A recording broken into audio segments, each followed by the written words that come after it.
Hi, I'm Hannah Jones and welcome to this week's MASTS CAST. In this week's episode, I chat to Brydson, the Executive Director of Fisheries Innovation Scotland, about the two new expressions of interest they have just released, and I talk to third-year PhD student Ellie Ford from SAMS about her membership at the EuromaRine OYSTER network. Before we get into those interviews, I would just like to highlight that MASTS is supporting two upcoming events. The first one being the Scottish Marine Energy Research Symposium. This is happening from the 1st to 3rd of December. It's free registration, so please check that out. There is a link for it below this video. And we are also supporting Reef Conservation UK's annual meeting, which is happening from the 8th to the 10th of December as well. Registration is only £3 for this event, so please check it out. They have a fantastic lineup of speakers and talks that are happening throughout those 3 days. So check out the link that is below this video to find out more about those two events. If you want to find out any other marine science events, we have an upcoming events page on MASTS, which displays MASTS and non-MASTS events. We're constantly updating it, so please check it out and see if there's anything that interests you. And now for my chat with Cara. She is the Executive Director of Fisheries Innovation Scotland, or more commonly known as FIS. And FIS have just released an announcement that they have two expressions of interest calls open right now. And the two areas that these expressions of interests are covering is an inventory of greenhouse gas emissions for fishing vessels and also a digitisation roadmap of the Scotland's fisheries as well. So my first question to Cara is, why did these two areas come about? Why are we focusing the latest two projects for FIS on these areas? This is exciting for Fisheries Innovation Scotland because it's the end of a big collaborative process with lots of stakeholders throughout the seafood supply chain. So we bring people together, experts in their own field, right from catching, processing, science, management, all the way along the food chain.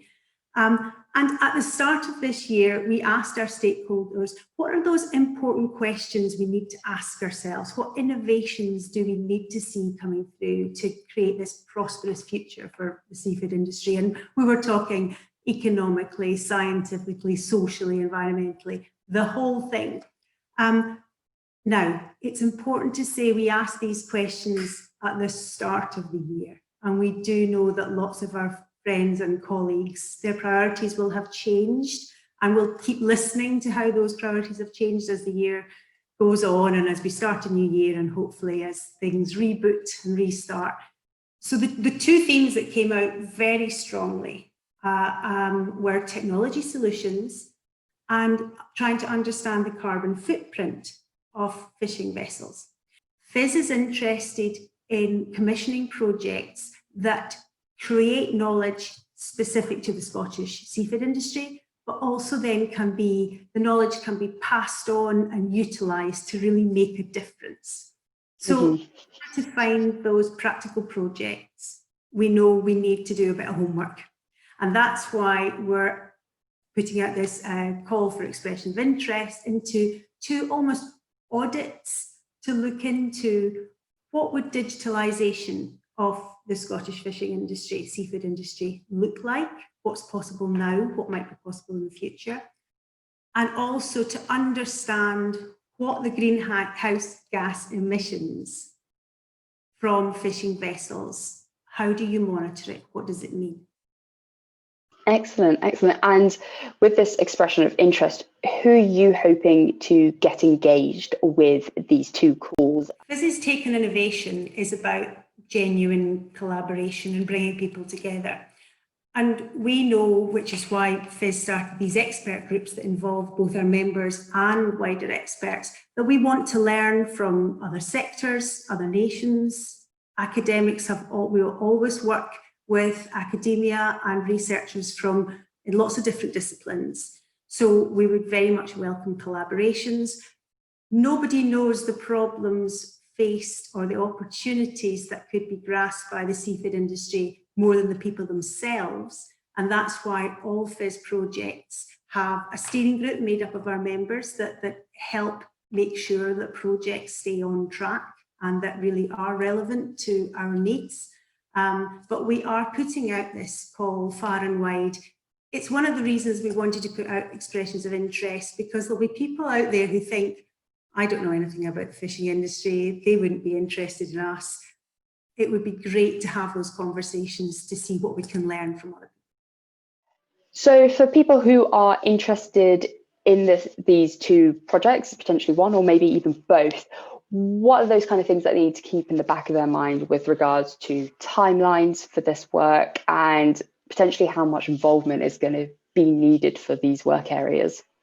There's a few stages to this process. We're calling now for expressions of interest, and then we'll be able to get going on almost these roadmaps or inventories of these issues to learn more about them, and that will help FIS develop more practical innovation projects that will hopefully be kicking off next spring and summer. To find out information about these expressions of interest, please check out the link that is below this video or just look at FIScot.org. All the information that you need is there. The deadline for the expressions of interest is the 14th of December. It is just a simple form, and if you have any inquiries, there is contact information for Cara and FIS in general, so please swing them any questions that you have. They'll be happy to help, and they will be releasing contacting those expressions of interest leads by the end of this year. So the deadline is the 14th of December, and all the information that you need, including the standard contract and previous project examples, can be found on their website. My second chat is with Ellie Ford. She is a third-year PhD student at SAMS and is a member of OYSTER network, which is associated with EuromaRine.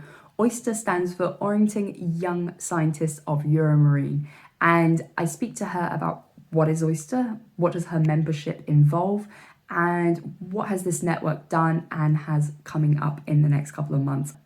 So SAMS, where I do my PhD, is actually part of EuromaRine as a member. So we had a few of those kind of EuromaRine things bandied around in the office, and then one of the kind of original members of OYSTER and who helped set it up was actually a woman called Winnie, who was a PhD student just finishing as I came in. So she was quite good at getting us all to kind of know about it, and then they put out a call for new members in 2019. Yes, 2019. So I applied then and put in a cover letter, but they were looking for a range of people. The group is quite diverse in terms of what we all work on, but they specifically were also looking for marine social scientists, because we're looking to kind of take our survey work a bit further. So I kind of put in a cover letter with that in mind, thinking hopefully I can contribute something with my marine social science background. And then I was accepted in December, and then I've been a member since then. So it's about almost a year now. Just about. Yeah, excellent. And just to quote from the OYSTER website, they say that the OYSTER Group represents the views and needs of ECRs within the EuromaRine network and act as a link to other ECRs within the network's member organizations. So it's a real great international network that they've provided with members such as yourself from all around Europe, which is fantastic to hear. And you've already outlined when you joined and how you got involved. So you actually have a specific role in the memberships. So do you mind expanding on that, please?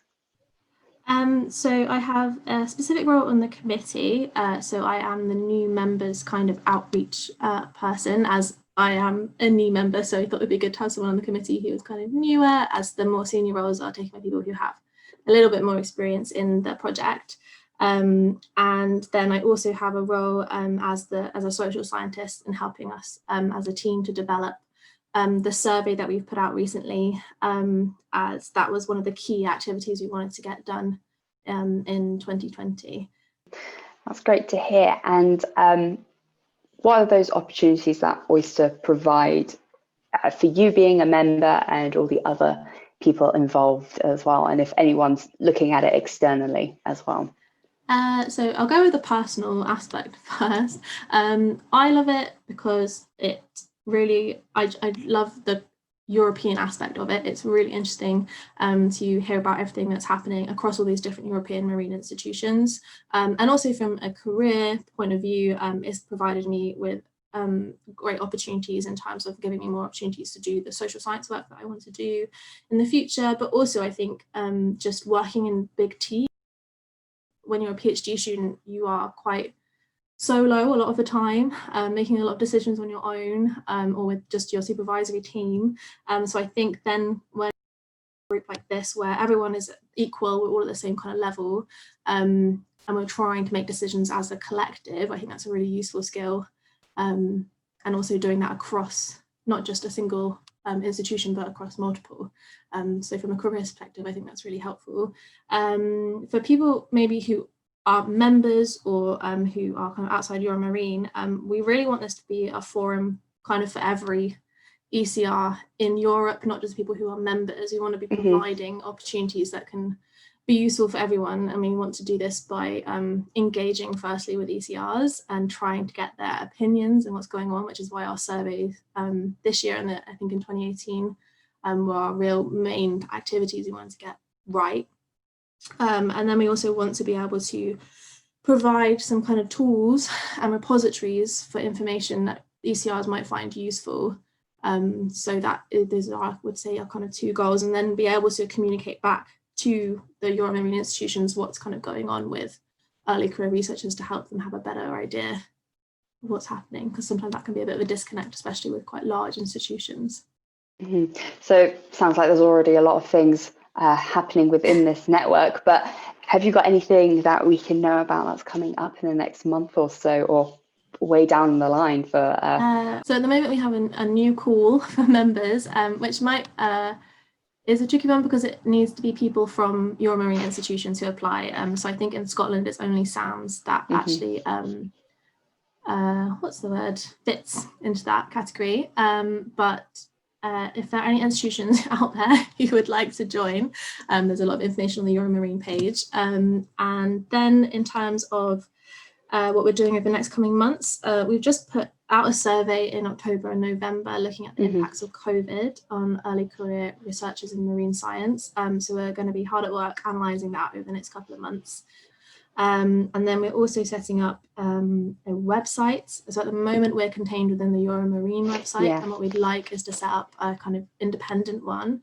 And then within that we are hoping to be setting up a mentorship platform where we're trying to get senior researchers to volunteer to basically mentor early career researchers and try and match people with contacts that might be good mentors. Fantastic. So it sounds like you've got, great lineup of things to come for OYSTER. And, for anyone who's never heard of this network, please check out their webpage just to find out more about it. Their Twitter is also fantastic. You share a whole variety of jobs. Our Twitter team is pretty ace. Yeah, they're very funny too. You share jobs, you share internship information. So even if you're not a member of this network, they're still a great resource to check out. And, you have things that will be publicly available. So any information about this, we'll be providing links below this video. So you can find their Twitter and their normal webpage, but hopefully their own independent webpage in the near future too. Soon, yeah. And that leaves me to say thank you very much, Ellie, for talking to me. No worries. Thank you so much for having me. All the links that we discussed, the Twitter, OYSTER website, and also the call for new members if you're at a member institution, are provided below this video, so please check that out. Follow that Twitter also just to keep on top of any job postings that they have, internships, particularly if you're a PhD or a newly fledged ECR. Feel free to share and like this video with anyone who who may be interested in what we've discussed or any of our previous videos as well. If you have any news, calls or events coming up, then drop me a line here and we'll be able to organise either an interview with you to feature in a MASTS cast, or we can at least circulate it in the MASTS community or have it up on our MASTS website on the upcoming events page or on the vacancies page and news page that we have on the MASTS website. That's everything from me, so stay safe and have a great weekend.